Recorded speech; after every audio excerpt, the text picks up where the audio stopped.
Here's what nobody told me growing up. Wealth isn't something that happens to you. It's something that you build on purpose, with intention. And the biggest mistakes most families make, they leave their kids out of the conversation entirely. We spent years doing it the hard way, learning from expensive mistakes, figuring things out alone. And one day we looked at each other and said, our kids are not going to start from zero. They're going to start here.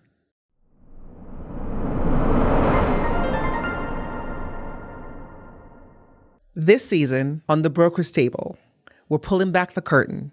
This is Legacy at the Table. Welcome to The Broker's Table. I'm Esther Jackson Stowell.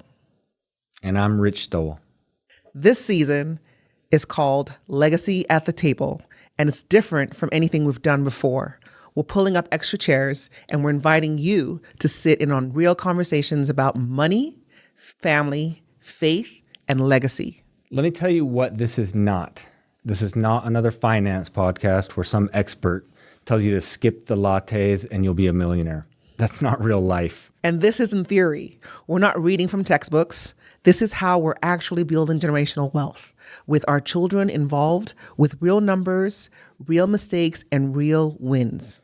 We have 4 children, and they're going to be in on this show. You're going to hear from them directly. We've been on this journey privately for years, but we kept having the same conversations. Why didn't anyone teach us this? Why did we have to figure this out alone? And we realized if we're asking that question, thousands of other families are too. So we decided to build in public. Not because we have it all figured out, but because the process of figuring it out is the lesson. Here's what we're asking of you. Don't just listen passively. This isn't entertainment, it's education. We want you to pause the episode and have conversations with your family. We've created a workbook, Legacy at the Table, that goes along with this entire season. Every episode connects to specific exercises you can do together as a family. It's designed to be worked through together. Your kids should hear these conversations. Age appropriate, yes, but they should be at the table. In my house, growing up, money was invisible. My parents worked hard, I saw that, but I never saw a budget, never heard a conversation about savings or investing. Money was just something that either was there or wasn't. More importantly, money came from a very specific source, my dad. The message I absorbed: money is stressful, so don't talk about it. Money is complicated, so don't ask questions. And somehow money is supposed to just work out. So when did you realize that that wasn't going to work? And what beliefs did you carry from your childhood into adulthood? Well, it was very interesting because when I got to college, that's where I had to create a budget. Because without a budget, I wasn't able to, take care of my bills and take care of things that I needed as well. So I carried this belief that wealthy people were somehow different. Like there was a club I wasn't invited to. I thought you either had the money gene or you didn't. I was born into a wealthy family, so that would simply be my life. I just assumed that would simply be my life. You had the But that was not the case. I had the gene, but I didn't have the skills and the tools. Okay, so you're in college and you are now starting to realize that life is different from when you were just relying on your dad. Mm-hmm. Was there a specific moment that you realized something had to change? There were several for me, but the one that stood out the most was paying for my school fees for college. And at the time I had financial aid, so it was easy to have the leftover money. But that leftover funds needed to last for 3 months because we were in a quarter system. And to stretch $1,500 at that time was very, very tough because that money needed to be split between rent, between gas, and basic necessities, also including books. So that was the moment that I realized I needed more than just waiting for the leftover financial aid check. I needed to get a job. And then I also needed to figure out how to manage my time because I was also taking classes. So how do I get a job, make money, and then also budget everything so that I wasn't kicked out of my apartment or kicked out of school? So there was a lot to learn. And I'm appreciative of that opportunity. But that would have gone a lot easier if someone had taught me those things. And that's what we're looking to do here for everyone else. So, what was your early relationship with money, and what lessons did you learn from that to carry you over to an adulthood? Yeah, growing up, we were lower middle class, I would say, and my parents did fine with the budget, and they tried to teach us how to save, to work hard, to only spend our money on what was necessary. So while it was responsible, we developed a vocabulary around the idea of scarcity, I think. I mean, my parents are both baby boomers. Their parents grew up during the Depression. And so I think they were instilled with that idea that, this could all go away at any moment. And I mean, that's a deeply held belief. So it influenced their practices. And so it was more about holding on to what you have and being responsible with what you have, instead of, say, for instance, building more or putting your money to work for you, or building passive income streams, or looking for more opportunity. So I think I carried that into adulthood, and I'm still learning. I'm still trying to learn lessons to expand beyond that. So, what happened when you started making your own money? Well, I think everybody who has that taste of earning, has a moment where they can realize something very, very powerful that I can create, right? And so as a young man, when I started earning, I was faced with that choice. Do I focus on what I have and trying to protect that, or what I could have? And I think that's the difference. Like I remember faced with a kind of a budget crisis one time, and my older brother told me, you're always going to have more opportunity if you look for ways to earn what you don't already have than ways to conserve what you do have. I mean, because what you do have is always limited, but what you don't have is unlimited. So if you can go add to that side of the ledger, you're going to be in a much better position. But that's a total mind shift. Absolutely.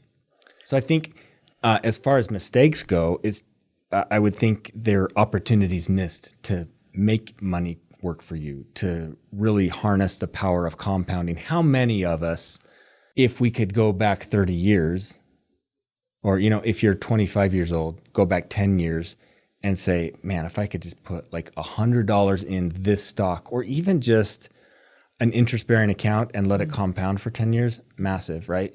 But, at our age, if we could go back 20 years to when we were first married, and we just put a small amount into these compounding mechanisms and stayed disciplined with it, I mean, it's massive. And we have done that, but, you look back and you think, well, why didn't we do more? Why didn't we double that small investment and maybe add incrementally to it monthly? And then, we'd be looking at quadruple, quintuple, 10x what our original investment is. So I think that's the lesson that I think anybody at any time should take. Just start now, but don't look at what you have right now. Look at what it could become into the future. Absolutely. So I hear compounding.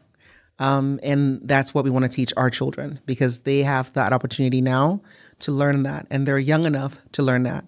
And they don't have the responsibilities that you and I have at the stage in our life. So we want to show them that. And this is what we're trying to show everyone else, to start now. Start now where you are with your children, bring them into these conversations and let them be aware so that they can learn and be comfortable having these conversations. Let me break down something that changed everything for us. There's a difference between income and wealth. Income is money you earn. Wealth is money that works for you. You can have a 6-figure income and be flat broke. You can have a modest income and build generational wealth. The difference? Systems. Yeah, I say wealth is confidence. Wealth is knowing how you can put your money to work for you. Many of us live paycheck to paycheck. And, I know people who make less than I do, but they've got systems in place to build that wealth. To me, they're more confident. They've got more command of their environment. They're more confident going out in the world. And, that's where we're trying to get our kids at, is knowing what that money can do for you. That's confidence, that's power. but it starts with some education. Absolutely. Building wealth comes down to three things: mindset, systems, and consistency. Mindset is what you believe about money. If you believe wealth is for other people, you'll never build it. Your beliefs become your ceiling. And systems are the structures that make wealth building automatic. Automatic savings, accounts with specific purposes, a plan for credit. And I would also say the discipline that comes with being able to say no to some things so you can say yes to other things down the road. Absolutely. And consistency is showing up day after day, month after month, even when you don't feel like it, especially when you don't feel like it. Here's what most parents get wrong. They think protecting their kids from money stress means hiding money conversations entirely. But silence doesn't protect children. It confuses them. Kids who are never included in financial discussions grow up financially illiterate. And then we wonder why they make the same mistakes we did. Yeah, so our kids sit at our table. We force them to be included in those conversations about money, about budget, about goals. Yes, we keep it age appropriate, but we let them be participants in our wealth building strategies. One more thing. We're people of faith, and our faith teaches us that we're stewards, not owners. The wealth we build isn't just for us. It's a responsibility. That means we're not building wealth to show off. We're building it to serve, to give our children options, to help our community, to leave something meaningful. Yeah, I like what you said about that. Legacy is not about showing off or being flashy. It's about being intentional. Absolutely. So I think about legacy in terms of like being stewards, right? We have these things and our job isn't just to come and enjoy it and spend it all and then we die and then nobody else gets to enjoy it. Our legacy is to leave something impactful behind. Sometimes not just money. It's how are people thinking moving forward? Are they growing? Are they growing in faith? Are they growing in wealth? Are they growing in knowledge? Like legacy is not just monetary thing.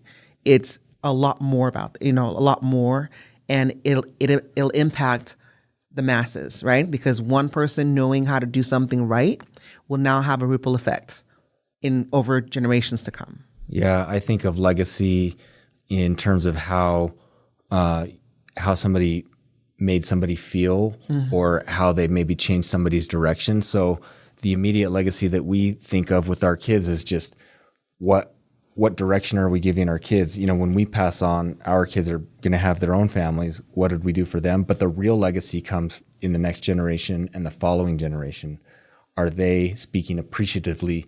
Nobody's going to speak appreciatively of your money. Like, my grandpa was so great because he was rich. I've never heard anybody say that. But you do hear people talk about legacy in terms of what people did with their interactions with other people. And when you have wealth, when you have that confidence and that independence, you are free to bring your God-given talents to bear in like the most incredible ways and not just chasing a paycheck, not just going to work 9 to 5, but actually making a difference in the world.